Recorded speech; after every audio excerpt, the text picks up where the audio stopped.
நம்மளை சுற்றி இருக்கிற மக்கள் இருக்காங்கல்ல, அது நம்ம உறவாக இருக்கட்டும், நம்ம மக்களாக இருக்கட்டும், நம்ம கூட ஒர்க் பண்ணுறவங்களா இருக்கட்டும், அவங்களோட சேர்ந்து ஒர்க் பண்ணுறதுக்கு, மகிழ்ச்சியாக இருக்கிறதுக்குங்கிறதுக்கு தனி தெம்பு வேணும். முடியாது மேடம். சூப்பராக ட்ரெஸ் பண்ணிட்டு போயிருந்தா கூட ஒரே வார்த்தையில் எங்கள் டிபார்ட்மெண்ட்டில் ஒரு அம்மா இருந்தாங்க முதல்ல, இப்போ இல்லை, வேலைக்கு இல்லை, அவங்க போயிட்டாங்க. சூப்பராக ட்ரெஸ் பண்ணிட்டு போயிருப்பேன், என்ன பர்வீன் டல்லாக இருக்கிறேன்பாங்க. நல்லா தானே இருக்கிறேன், வீட்டில் ஏதாவது சண்டையா? அந்த ஆள் தான் கொண்டு வந்து ட்ராப் பண்ணியிருப்பார். அவர் சொல்லியிருப்பார், ஏதோ ஒரு $1 வாங்கணும்னு சொன்னியே, மதியானம் 2 மணிக்கு வாங்கி தரேன், சீக்கிரமாக முடிச்ச உடனே லேட் பண்ணாமல் வான்னு சொல்லியிருப்பார். வீட்டில் சண்டையான்னு கேட்கும் அந்த அம்மா. போடாத சண்டையெல்லாம் போட்ட சண்டையை பற்றி நினச்சிட்டு இருப்பேன் நான். மனசு இருக்குல்ல, அந்த மனசை வந்து ஒரு மாதிரி கண்டிஷன் பண்ணுவாங்க. இப்போ இதில் ரொம்ப முக்கியமான பெற்றோருடைய ஒரு விஷயத்த சொல்கிறேன் பாருங்களேன். என் பிள்ளை ஃபஸ்ட்டாக வரணும்னு எனக்கு ஆசை, அப்படி தானே? எல்லாருக்கும் ஆசை தானே? ஆமாவா இல்லையா? அப்போ யார் செகண்ட் வருது? எல்லாரும் ஃபஸ்ட் வர முடியுமா? மீன் கடலில் நீந்தோம், மானு காட்டில் ஓடும். உங்கள் வீட்டில் மீனாக இருந்துச்சுன்னா அதை காட்டில் ஓட சொல்லாதீங்க. நான்லாம் மீன் கடலில் நீந்தினேன்.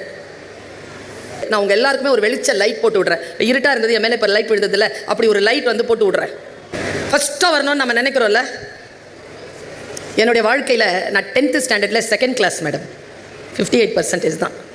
என்னடா இது இவ்வளோ பெரிய ப்ரொஃபஸரு, வெங்காய பச்சடி, தயிர் பச்சடி, PhDலாம் வாங்கியிருக்குது, இவ்வளோ பெரிய ப்ரொஃபஸர், உலகமெல்லாம் சுற்றுற பேச்சாளர், பேராசிரியர், செகண்ட் கிளாஸா?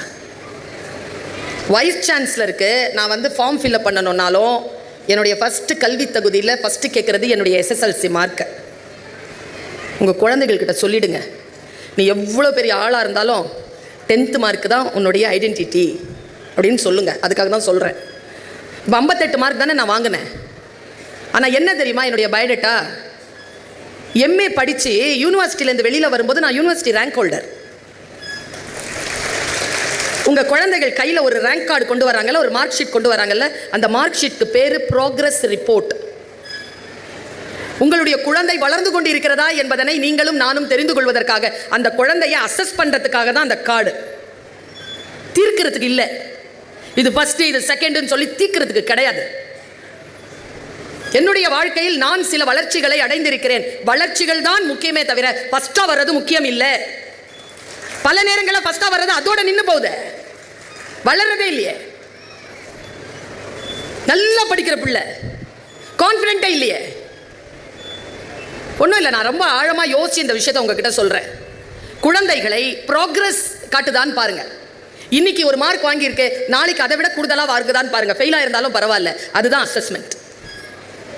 நம்ம குழந்தை வளர்ந்துட்டு இருக்கா. இன்னொரு விஷயம் சொல்கிறேன், இந்த ஃபர்ஸ்ட் மார்க் வாங்குற அம்மா அப்பா இங்கே இருப்பீங்க நிறைய பேர். இந்த பரிசெல்லாம் வாங்குற அம்மா அப்பா, ஐயோ அடுத்த அம்மா அப்பாட்ட சொல்கிறது, சிஸ்டர் என் குழந்தை தான் ஃபஸ்ட். அப்போ நான் என்ன செய்கிறது? அதுக்கு என் வீட்டில் ஃபெயிலாக போய்கிட்டு இருக்குது, அது என்ன பண்ணுறது? நான் ஒரு விஷயம் சொல்லவா? உன்னுடைய குழந்தை ஃபஸ்ட்டாக வரது இருக்கலாம், என் குழந்தை இன்னைக்கு ஃபெயிலாக போயிட்டு இருக்கலாம், ஆனால் அது ப்ராக்ரஸை காட்டிட்டு இருக்கு. நாளைக்கு ஃபர்ஸ்ட் மார்க் வாங்குற உனக்கு சம்பளம் கொடுக்குற ஆளா என் குழந்தை வளர்வதற்கு வாய்ப்பு இருக்கிறது என்பதனை நீங்கள் மனதில் நினைத்துக் கொள்ளுங்கள். இதனால் தான் சொல்லுகிறார் பிரதமர் Modi, dear parents, don't consider your children's report card as your visiting card. எப்படின்னு சொல்றார்? குழந்தைகளுடைய விசிட்டிங் கார்டு, ரிப்போர்ட் கார்டு உங்க விசிட்டிங் கார்டு கிடையாது. ஐயோ இந்த அம்மா அப்பா செய்கிற அட்டூழியம்ப்பா, இங்கே சொல்லாமல் எங்கே சொல்கிறது? நான் உன் பேர் என்ன பாப்பா? பிரதிபா மேடம். அப்பா பேர் கிருஷ்ணமூர்த்தி மேடம். என்ன வயசு உனக்கு? 6 ஆச்சு மேடம் இந்த வருஷத்தில். உங்ககிட்டயா கேட்டேன்? பிள்ளைகிட்ட தானே கேட்டுட்ருக்கிறேன். எதையுமே குழந்தைய சொல்கிறதுக்கு அனுமதிக்கிறது கிடையாது. எல்லாத்தையும் நானே சொல்கிறது என் குழந்தைக்காக. என்னுடைய தெருவில் நிறைய நர்ஸுங்க மேடம். ஏன் தெரியுமா? எங்கள் 2 தெரு தள்ளி இருந்த அந்த 25-30 வருஷத்துக்கு முன்னால் இருந்த புகழ்பெற்ற சமூக நலக்கூடம் வந்து நர்ஸ் ஆஸ்பத்திரி. அங்கே இருக்கிறவங்க தான் ஆகப்பெரிய வெற்றியாளர்கள்னு தாய்மார்களும் தந்தைமார்களும் நம்பியதனால் தன் குழந்தைகள் அத்தனை பேரையும் அவர்கள் நர்ஸுகளாகத்தான் மாற்றினார்கள். எங்கள் அப்பா கூட என்னை பெத்தாலஜி படிக்க வச்சு லேப் அசிஸ்டண்டாக தான் அனுப்ப இருந்தார்.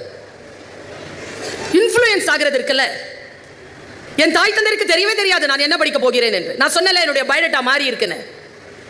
உண்மைதான். என்னுடைய வாழ்க்கையை நான் ஒரு ஸ்கூலில் PT டீச்சராக தான் தொடங்கினேன். அப்புறம் ஸ்டெல்லா மாரிஸ் காலேஜில் 2 வருஷம் லெக்சரராக ஒர்க் பண்ணேன். அப்புறம் SIT காலேஜில் 25 வருஷம் ஒர்க் பண்ணேன். ஹெட் ஆஃப் த டிபார்ட்மெண்ட்டாக உயர்ந்தேன் நான்.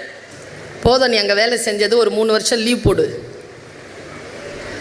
பணி விடுவிப்பு நான் செய்கிறேன்.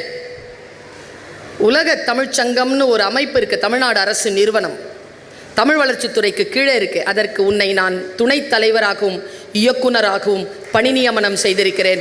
நீ அந்த இயக்கத்தில் நீ இயக்குனராகவும் துணைத் தலைவராகவும் பணிபுரிய வேண்டும் ஆணை. ரொம்ப வறுமையில் வளர்ந்தவனா, உழைப்பாளர்களுக்கு பிறந்தவள் நான். ரொம்ப ஆசை எனக்கு, ஆனால் வறுமை.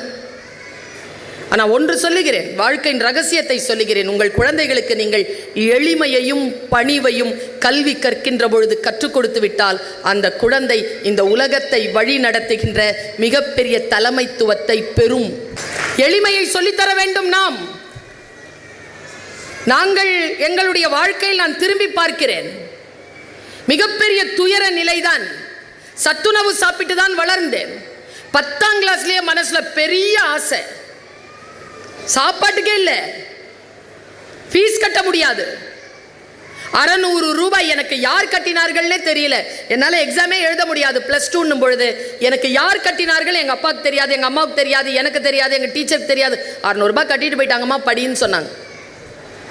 அந்த 600 ரூபாய் வாங்கி கொண்டு படித்து வந்தவள் நான். இன்றைக்கு என்னுடைய ஊதியத்தில், நான் பேசி சம்பாதிக்கும் ஊதியத்தில் 6 பிள்ளைகளுக்கு நான் தொடர்ந்து 18 ஆண்டு காலமாக ஃபீஸ் கட்டி கொண்டு இருக்கிறேன். எனக்கான பணி. எனக்கு யாரோ 600 ரூபாய் கொடுத்தால் அந்த 600 ரூபாயை நான் திரும்பி அந்த குழந்தைகளுக்கு படிப்பிற்காக நான் தந்து கொண்டிருக்கிறேன். வளர்ச்சி என்பது இதுதான் என்று நான் நினைக்கிறேன். எனக்கு இந்த பெரிய ஆஃபீஸ் இருக்கணும்னு ஆசை. ஒரு ஸ்டூல் கூட கொடுக்கல எனக்கு. பிடி டீச்சராக போகும்போது வெயில் இருக்கும், நடந்துட்டு இருப்பேன். வெயிலுக்காக அங்கே உட்கார முடியாதுன்ட்டு காரிடோரில் நடந்துட்டு இருப்பேன் நான் அந்த ஸ்கூலில். இன்னைக்கு வாங்க, மனசில் தோணுச்சு, குழந்தைகளுக்கு நீங்கள் கனவை வளர்த்தெடுங்கள் என்கிறேன் நான். கனவை விதைக்கிறீங்களா? வெறும் பணக்காரர் ஆகிறது அல்ல கனவு. நான் சொல்கிறேன் பாருங்க, இன்னைக்கு நீங்கள் வீட்டுக்கு போகும்பொழுது நான் இண்டிவிஜுவலுக்கு பேசுகிறவன், நான் குரூப்புக்கு பேசுகிறவளே இல்லை. உங்கள் குழந்தைகள் கல்வி கற்றால் மட்டும் போதாது, இந்த சமூகத்தில் அதிகாரம் பெற வேண்டும் என்று நான் விருப்பப்படுகிறேன். என் பெற்றோர்களே, அதிகாரத்தில் வந்து உட்காரட்டும் உங்கள் பிள்ளை. எனக்கு ரொம்ப ஆசை, இந்த இந்த இந்த ஸ்டேஜ் இருக்குல்ல, இவ்வளோ பெரிய ஆஃபீஸ் இருக்கணும். ஒரு 4 அடிக்கு ஒரு பெரிய டேபிள், கருப்பு டேபிள் இருக்கணும். மெரூன் கலரில் வுட் ஒர்க் இருக்கணும். கருப்பு கலரில் பெரிய ஒரு சேர், அதில் வெள்ளை டவல் போட்டு இருக்கணும். வெளியில் வந்தால் 3 அலுவலக பணியாளராவது இருக்கணும். முன்னால் ஒயிட் ஷர்ட் போட்டுட்டு என்னுடைய ஃபைல் எடுத்துறதுக்கு போகிறதுக்கு ஒரு ஆள். வெளியில் வந்து பார்த்தா நல்ல பெரிய இனோவா கிறிஸ்டா கார் வெள்ளை கலரில் நிற்கணும். எப்போவோ கண்ட கனவு பிரபஞ்சம் குறித்து வைத்திருக்கிறது. நீங்கள் மதுரைக்கு வாங்க, என் அலுவலகம் இப்படித்தான் இருக்கிறது. நினைச்சு கூட பார்க்க முடியாதுங்க. மிர்சாப்பேட்டையில் பிறந்து அங்கே இருக்கக்கூடிய மாநகராட்சி பள்ளிக்கூடத்தில் படித்து, லேடி வெலிங்டன் பள்ளிக்கூடத்தில் படித்து, சென்ட் ஜான்ஸில் படித்து, என்கேடியில் படித்து வந்த ஒரு குழந்தை இன்றைக்கு உங்களுக்கு முன்னால் நானே ஒரு சப்ஜெக்ட். நான் வளர்ந்திருக்கிறேன், நான் சப்ஜெக்ட்.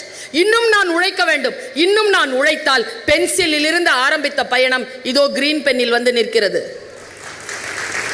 இதில் இருக்கக்கூடிய கிரீன் மையில் அதிகாரம் வரும் காலங்களில் கூடும். உழைக்கணும், பணி செய்யணும், பணம் பார்க்காமல், சுகம் பார்க்காமல், உடல் ஓய்வு பார்க்காமல் உழைக்கணும். அவ்வளவுதான். பணத்தை தேடி அல்ல வாழ்க்கை. வாழ்க்கை கல்வியை தேடி, வாழ்க்கை உயர்வை தேடி உங்கள் குழந்தையை நீங்கள் அந்த மாதிரி வளர்க்கணும் என்கிறேன் நான். ஒன்றும் இல்லை, நான் இப்படி சொல்கிறேன். நான் ஒரு தன்னெழுச்சி பேச்சாளர். இப்போ என்னுடையது வந்து நான் செய்கிற வேலை, அது ஒரு பக்கம் இருக்கட்டும். இப்போ நான் உங்கள் முன்னாலெல்லாம் வந்து நிற்கிறேனே, உலக தமிழ் சங்கத்தின் துணைத் தலைவராக கூப்பிட்டீங்க என்ன? இல்லையே, பேச்சாளரை தானே கூப்பிட்டீங்க. நான் எப்படி பேச்சாளர் ஆனேன்? எந்த வினாடி அது? நான் யோசிச்சு பார்க்குறேன். அதை அப்படியே உங்ககிட்ட கடத்திட்டு போகிறேன். இங்கே இருக்கக்கூடிய ஒவ்வொரு பெற்றோர்களும் உங்களையும் நினைத்துக் கொள்ளுங்கள், உங்கள் பிள்ளையையும் நினைத்துக் கொள்ளுங்கள். நான் இதை சொல்லுகின்ற பொழுது எனக்கு நல்ல ஸ்போர்ட்ஸ் எனக்கு ரொம்ப பிடிக்கும். 500க்கும் மேற்பட்ட பரிசுகள் வாங்கியிருப்பதாக குழந்தை அறிவித்தாள். 532 பரிசுல 180 ஸ்போர்ட்ஸ், 60 தான் மேடம் ஸ்பீச்சு. மீதி எல்லாம் டான்ஸ் ஆடுறது, கோலம் போடுறது, பாட்டு பாடுறது, நாடகம் நடிக்கிறதுல தான் மீதி ப்ரைஸஸ் எல்லாம். சும்மாவே இருக்க மாட்டேன், ஏதாவது ஒன்று செஞ்சுக்கிட்டே இருப்பேன். ஆனால் 180 ப்ரைஸ் வாங்கினல ஸ்போர்ட்ஸில். சங்கர் தயாள் சர்மா சார் வந்து அங்கே பிரசிடெண்ட்டாக இருக்கும் பொழுது ஹோல் இண்டியன் பெட்டாலியனுக்கு 26ஆம் தேதி ஜனவரி மாதம் டெல்லியில் நடந்த ராஜ்பத் பரேட், ஆர்டி பரேடில், ரிப்பப்ளிக் டே பரேடில் ஹோல் பெட்டாலியனுக்கு புதுசாக அமைக்கப்பட்ட பெட்டாலியன் அது. அதில் ரைட் மார்க்கர் நான் தான் அவங்கள கூட்டிகிட்டு போகணும். பெஸ்ட் ரைட் மார்க்கர் நான், ஃபஸ்ட்டு ரைட் மார்க்கர் நான் தான் கூட்டிகிட்டு போவேன். சங்கர் தயாள் சர்மா சார்கிட்டேருந்து நான் பிரசிடென்ட் அவார்டு வாங்கியிருக்கேன். ஸ்போர்ட்ஸ் நல்லா ஆடுவேன்.